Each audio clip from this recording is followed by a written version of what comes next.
welcome to episode 87 of Mo Money, the investing economic show for millennials by a millennial, where our goal is to educate, entertain, and empower a new generation of investors. I am, of course, the host you all know and you all love, MC Mo. Now let's get to the money. If there's one person taking the political scene by storm, it is the impressive, young, and ambitious Congresswoman, Alexandria Ocasio-Cortez. She has been advocating for the new Green Deal, Medicare for all, free public college education, and the universal jobs guarantee. She's like a young Bernie Sanders, which makes sense because Ocasio-Cortez campaigned for Bernie Sanders' presidential campaign in 2016. The economic advisor for Sanders on his campaign was Stephanie Kelton, a professor at Stony Brook University and one of the leading authorities of a new school of monetary theory that makes funding for the aforementioned social programs, the armed forces, and even a wall all possible.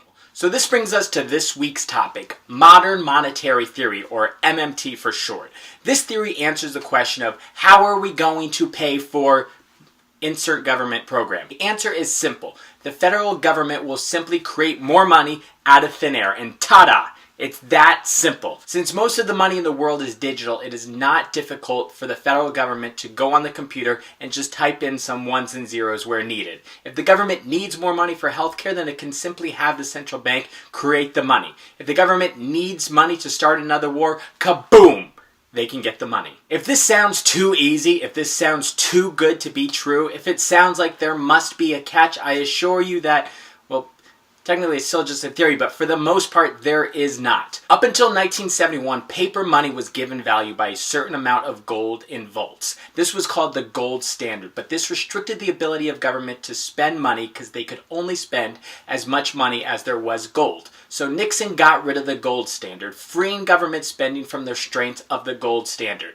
This turned the dollar into a fiat currency. Fiat in Latin means by decree, so dollars now have value because the government says that they do. And they will have value until people lose faith in the government's ability to give them value. The way they do that is by implementing taxes, thereby creating demand for the dollars. William Mosler, another authority on MMT, uses a very interesting analogy to describe how governments give their money value, called turning litter into money.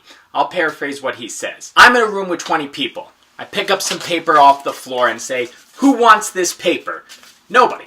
Nobody wants this paper. If I then say, hey fuckers, there is one door out of this room and my friend is waiting on the other side with an AR-15 ready to pump your guts so full of lead and leave you looking like a damn pencil. And the only way to get out of here is with this paper that I picked off the ground. Now who wants it? Everyone will freak the fuck out and everybody will want it. Now this crummy paper, this litter, is money. It's valuable. Everybody will want it. Everybody will need to use it because they need to get out of the room without being killed. If you don't pay your taxes, you will go to jail. That's how our monetary system works. People use dollars in our society because they have to pay taxes so they don't go to jail, or they will end up with a body full of more holes than Swiss cheese. Now, the amount of money that is decided to be created or spent is the same as today.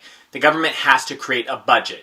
Congress creates a budget of things that they want to spend. They vote, it gets approved, and then the approved amount gets added to the accounts of each government agency. No longer does the government have to shut down over an imaginary debt ceiling because the government creates the money. It cannot be in debt to itself. The government has monopoly power over creating the money, so they can create as much as they want. They control the money. They can never, ever, ever become insolvent because they can always just print more money to pay back who's ever owed the money. After the budget is decided, the government establishes contracts with private companies and spends the money into existence on different investments agreed upon in the budget. The companies take the money and buy goods, they pay their workers, those workers deposit their money in the banks, they buy things, they spend the created money in the economy, and that money creates new jobs, new companies, and there you have it. When the economy is bad, private companies tend to spend less, they invest less, because they do not want to lose money in these uncertain economic times. It is in instances such as these that the government should spend more money.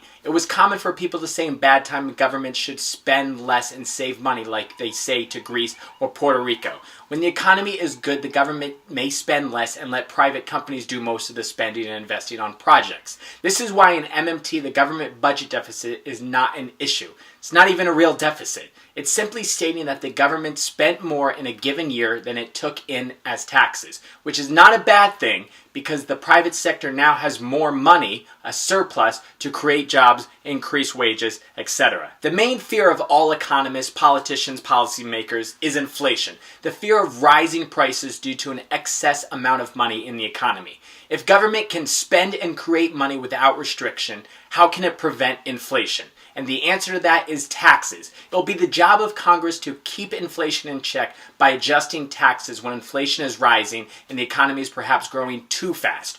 Raising taxes will pull money out of the economy, causing inflation to slow. When inflation is low, Congress could decide to lower taxes. Tax revenue will no longer be needed to raise money for government projects. The Federal Reserve will no longer be needed to set an interest rate to protect against inflation. The Federal Reserve will no longer be needed to ensure full employment because all jobs will be guaranteed. And there you have it, folks, a quick and easy explanation of modern monetary theory. This can only exist in countries that have monopoly power over their currencies, like the United States, England, and China, for example. But gone are the days of asking, well, how are we going to pay for this? Because nobody asked that when we started 10 wars at the same time. Will this be the monetary policy of the future? Will this rein in a new era of prosperity and equality in the United States? I guess we'll have to see how well MMTers, ocasio-cortez, Sanders, and the like can effectively explain and push this idea into the mainstream and to voters. Thank you so much for watching another episode. You can find new and classic episodes of Mo Money right here on YouTube. For now, don't forget to like, comment, subscribe, share, follow me on Twitter, follow me on Instagram, like me on Facebook. Mo Money, signing out.